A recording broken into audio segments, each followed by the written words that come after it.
Vers 600 avant Jésus-Christ, le prophète Léhi parle à sa famille d'une vision symbolique qu'il a eue. Son fils Néphi désire voir, entendre et connaître les choses que son père a enseignées. Néphi a une vision remarquable.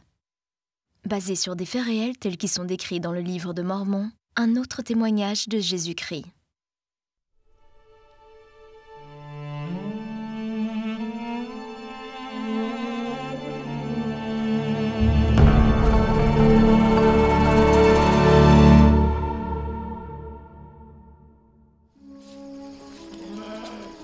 Lorsque les Juifs auront été détruits, à savoir cette grande ville de Jérusalem, ils reviendront. Oui, ils seront ramenés de captivité. 600 ans après le moment où nous avons quitté Jérusalem, le Seigneur Dieu suscitera un prophète parmi les Juifs, un Messie, ou, en d'autres termes, un sauveur du monde. Souvenez-vous des prophètes, du grand nombre d'entre eux qui ont témoigné de ce qui concernait ce Messie, ce Rédempteur du monde. Et ils tueront le Messie qui viendra. Et lorsqu'il aura été tué, il ressuscitera d'entre les morts et se manifestera par le Saint-Esprit aux gentils. Nous, la maison d'Israël, devons être conduits d'un commun accord à la terre de promission pour accomplir la parole du Seigneur, que nous serions dispersés sur toute la surface de la terre. Et lorsque la maison d'Israël aura été dispersée, elle sera de nouveau rassemblée, où parviendront à la connaissance du vrai Messie, leur Seigneur et leur Rédempteur.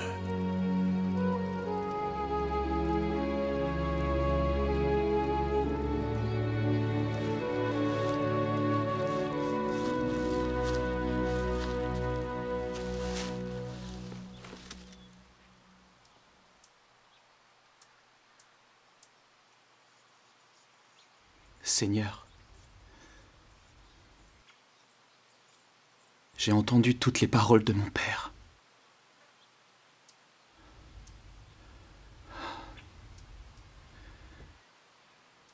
Je crois que tu es capable de me les faire connaître.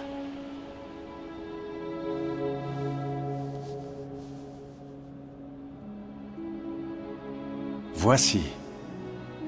Que désires-tu, Néphi ? Je désire voir les choses que mon père a vues. Crois-tu que ton père a vu l'arbre dont il a parlé? Oui. Tu sais que je crois toutes les paroles de mon père.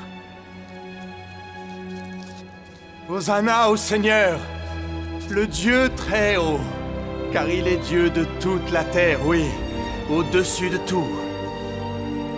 Et béni es-tu, Néphi, parce que tu crois au Fils du Dieu très haut.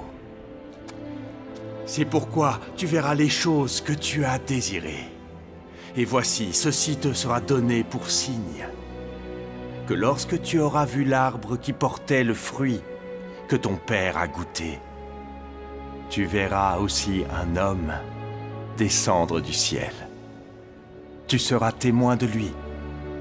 Et lorsque tu auras été témoin de lui, tu rendras témoignage que c'est le Fils de Dieu.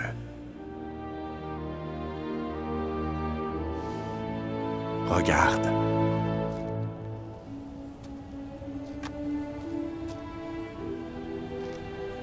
Je vois que tu m'as montré l'arbre qui est précieux par-dessus tout. Que désires-tu, Néphi? En connaître l'interprétation. Regarde.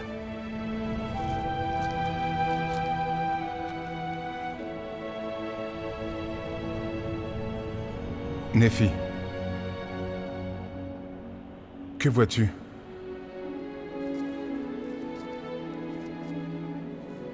Une vierge d'une très grande beauté et plus belle que toutes les autres vierges. Connais-tu la condescendance de Dieu? Je sais qu'il aime ses enfants. Néanmoins, je ne connais pas la signification de tout. Voici, la Vierge que tu vois est, selon la chair, la mère du Fils de Dieu. Regarde, vois l'agneau de Dieu. Oui, le Fils du Père éternel. Connais-tu la signification de l'arbre que ton père a vu? Oui, c'est l'amour de Dieu qui se répand dans le cœur des enfants des hommes. C'est pourquoi c'est la plus désirable de toutes les choses. Oui, et la plus joyeuse pour l'âme. Regarde.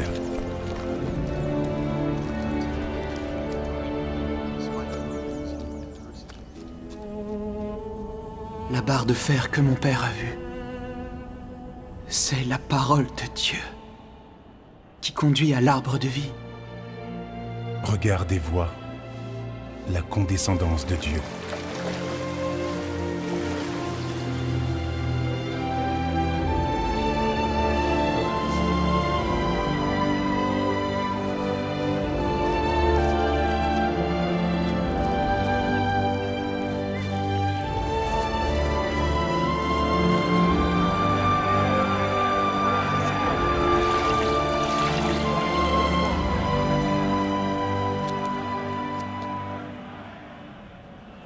Regarde. Il est mis à mort pour les péchés du monde.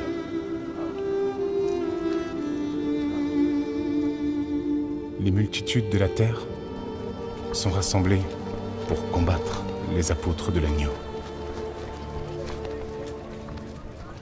Voici le monde et sa sagesse. C'est ainsi que sera la destruction de toutes les nations, tribus, langues et peuples qui combattront les 12 apôtres de l'agneau.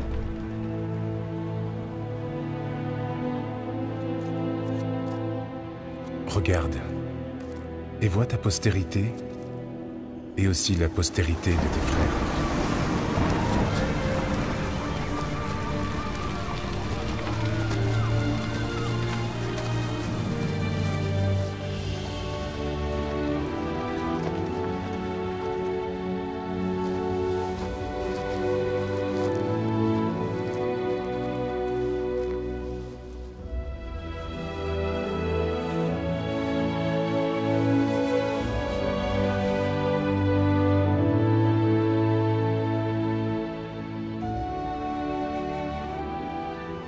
Voici les 12 disciples de l'agneau qui sont choisis pour exercer le ministère auprès de ta postérité. À cause de leur foi en l'agneau de Dieu, leurs vêtements sont blanchis dans son sang. Voici ta postérité et aussi la postérité de tes frères, une fois que la 4e génération s'en est allée dans la justice. Voici la source d'eau souillée que ton père a vue. Oui, la rivière dont il a parlé. Et ses profondeurs sont les profondeurs de l'enfer. Et les brouillards de ténèbres sont les tentations du diable, qui aveuglent les yeux et endurcissent le cœur des enfants des hommes et les entraînent sur de larges routes, afin qu'ils périssent et se perdent. Et le vaste et spacieux édifice que ton père a vu, ce sont les vaines imaginations et l'orgueil des enfants des hommes. La postérité de mes frères combat ma postérité. Voici, ceux-ci dégénéreront dans l'incrédulité.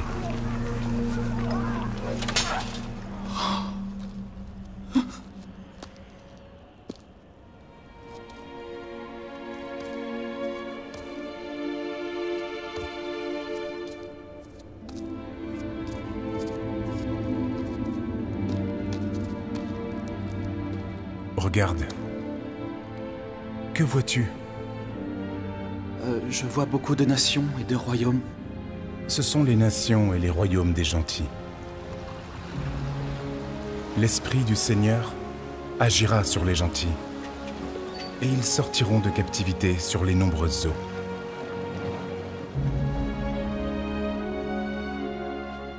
Connais-tu la signification du livre? Je ne la connais pas. Le livre que tu vois Ce sont les annales des Juifs qui contiennent les alliances que le Seigneur a faites avec la maison d'Israël. Et elles contiennent aussi beaucoup de prophéties des saints prophètes. Et lorsqu'il sortit de la bouche d'un Juif, il contenait la plénitude de l'évangile du Seigneur, dont les 12 apôtres rendent témoignage. Tu vois la formation de cette grande et abominable église, qui est la plus abominable par-dessus toutes les autres églises. Elle a ôté de l'évangile de l'agneau beaucoup de parties qui sont claires et extrêmement précieuses. Et il y a aussi beaucoup d'alliances du Seigneur qu'elle a ôtées. Parce que cela a été enlevé de l'évangile de l'agneau, un nombre extrêmement grand d'hommes trébuchent. Oui, de sorte que Satan a un grand pouvoir sur eux.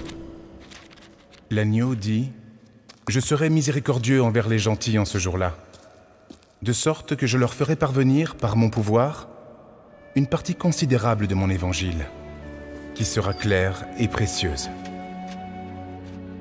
Car voici, dit l'agneau, je me manifesterai à ta postérité, et elle écrira beaucoup de choses que je lui enseignerai, qui seront claires et précieuses. Et lorsque ta postérité aura été détruite, et aura dégénéré dans l'incrédulité, et aussi la postérité de tes frères, voici, ces choses seront cachées pour parvenir aux gentils par le don et le pouvoir de l'agneau. Ces dernières annales que tu as vues parmi les gentils confirmeront la vérité des premières, qui sont les 12 apôtres de l'agneau, et feront connaître les choses claires et précieuses qui en ont été ôtées. Et feront connaître à toutes les tribus, langues et peuples que l'agneau de Dieu est le Fils du Père éternel et le Sauveur du monde. Et que tous les hommes doivent venir à lui, sinon ils ne peuvent être sauvés. Car le temps vient, dit l'agneau de Dieu, où j'accomplirai une œuvre grande et merveilleuse parmi les enfants des hommes, une œuvre qui sera éternelle. L'Église de l'agneau de Dieu, ses membres ne sont qu'un petit nombre. Le pouvoir de l'agneau de Dieu descend sur les saints de l'Église de l'agneau et sur le peuple de l'Alliance du Seigneur, qui sont dispersés sur toute la surface de la terre. Et ils sont armés de justice et du pouvoir de Dieu, dans une grande gloire.